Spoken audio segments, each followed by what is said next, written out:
အားလုံးပဲမင်္ဂလာပါခု Excel ထဲမှာ sequence function ကိုသုံးပြီးတော့ကျွန်တော်တို့ date တွေ create လုပ်တဲ့အကြောင်းလေးကိုရှင်းပြပေးမှာဖြစ်ပါတယ်ပထမဆုံးကျွန်တော်ဒီမှာတော့ column A မှာ number column B မှာ date တွေကိုထားမယ်ပေါ့နော်ဒီမှာ number မှာဆိုရင်ကျွန်တော်တို့1 2 3 4 5 6 7 8 numbering လေးတွေဆက်ချက်ပဲ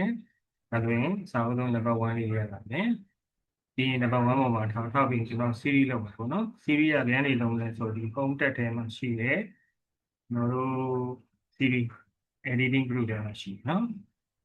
ဒီပြောမယ်အဲမှာကျွန်တော်တို့ series ဆိုတာလေးကိုရေးပါမယ်ရေးပြီးဆိုရင်ခုကျွန်တော်တို့က series လုံးမှာ row လုံးမှာလား column ကိုလုံးမှာလားကျွန်တော်ကဒီမှာတော့ column A ကိုလုံးမှာဖြစ်တဲ့အတွက်ကျွန်တော် column ရေးပါမယ်ဒါတော့ start value တွေကနေစမှာ1 assign 1 2 assign 2 3 assign 3စသဖြင့်ကိုလိုတဲ့နေရာကနေစပြလို့ရတယ်ဒါကတော့ end value ပေါ့နော် end value ကတော့ဒီတလားချင်းတလားလုံးယူမှာဖြစ်တဲ့အတွက်ကြောင့်လည်းဟောဒီမှာ negative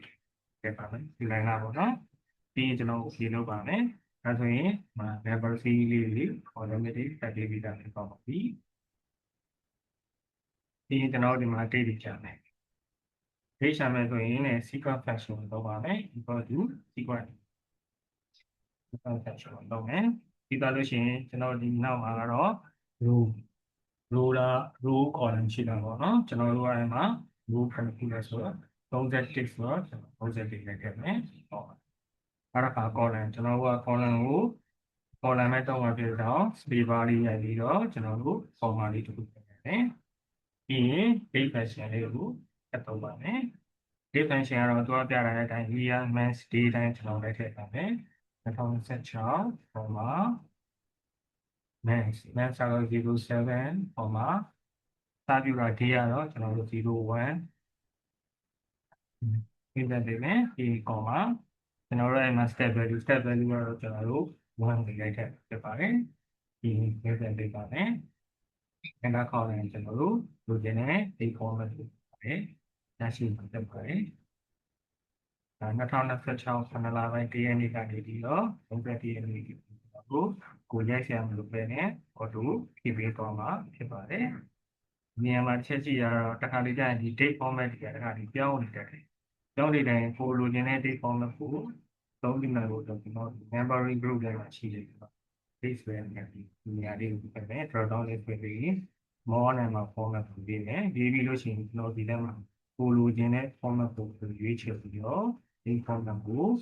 ယူပြီးသုံးပြီးမယ်။အားလုံးကျေးဇူးတင်ပါတယ်။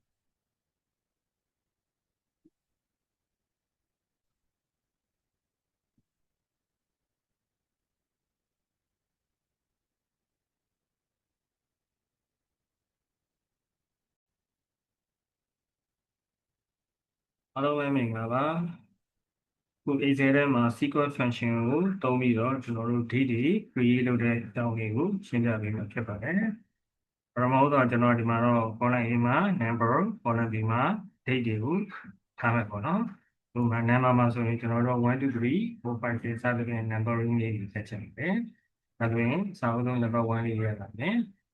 ဒီ number 1ပေါ်မှာထောက်ပြီးကျွန်တော် series လုပ်မှာပေါ့နော် series ကလမ်းတွေလုံးလဲဆိုဒီ home tab ထဲမှာရှိတယ်ကျွန်တော်တို့ series editing group ထဲမှာရှိနော်ဒီပြောမယ်အဲမှာကျွန်တော်တို့ series ဆိုတာလေးကိုရေးပါမယ်ရေးပြီးဆိုရင်ခုကျွန်တော်တို့က series လုံးမှာ row လုံးမှာလား column ကိုလုံးမှာလားကျွန်တော်ကဒီမှာတော့ column A ကိုလုံးမှာဖြစ်တဲ့အတွက်ကျွန်တော် column ရေးပါမယ်ဒါတော့ start value တွေကနေစမှာ1 assign 1 2 assign 2 3 assign 3စသဖြင့်ကိုလိုတဲ့နေရာကနေစပြလို့ရတယ်ဒါကတော့ end value ပေါ့နော် end value ကတော့ဒီတလားချင်းတလားလုံးယူမှာဖြစ်တဲ့အတွက်ကြောင့်လည်းဟောဒီမှာ negative ခဲ့ပါမယ်ဒီ line ကပေါ့နော်ပြီးရင်ကျွန်တော်ဖြေလုပ်ပါမယ်ဒါဆိုရင် number series လေးတွေ automatic တက်ပြီးတာဖြစ်ပါပြီပြီးရင်ကျွန်တော်ဒီမှာ date တွေကြာမယ် date ရှာမယ်ဆိုရင်လည်း sequence function ကိုလုပ်ပါမယ် equal to sequence function ကိုလုပ်မယ်ပြီးသွားလို့ရှိရင်ကျွန်တော်ဒီနောက်မှာကတော့ row လား row column ရှိတာပေါ့နော်ကျွန်တော်တို့အဲ့မှာ row ခဏခုလဲဆိုတော့36ဆိုတော့36နဲ့ထည့်မယ်ဟောအဲ့ဒါက column ကျွန်တော်တို့က column ကို column မဲ့တော့မှာဖြစ်တော့ space bar လေးရိုက်ပြီးတော့ကျွန်တော်တို့ format လေးတစ်ခုထည့်မယ်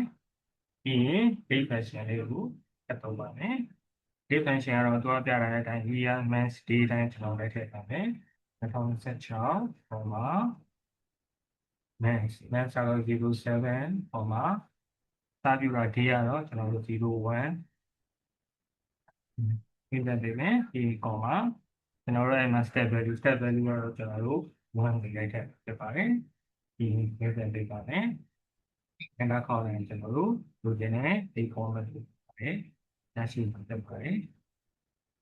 2026 ခုလပိုင်း1ရက်နေ့ကနေပြီးတော့31ရက်နေ့ကိုရိုက်ဆရာမလို့ပဲနဲ့အော်တိုဖြည့်ပေးသွားမှာဖြစ်ပါတယ်။နေရာမှာချက်ကြည့်ရတော့တစ်ခါလေးကြာရင်ဒီ date format တွေကတစ်ခါလေးပြောင်းနေတတ်တယ်။ပြောင်းနေတိုင်းကိုလိုချင်တဲ့ date format ကို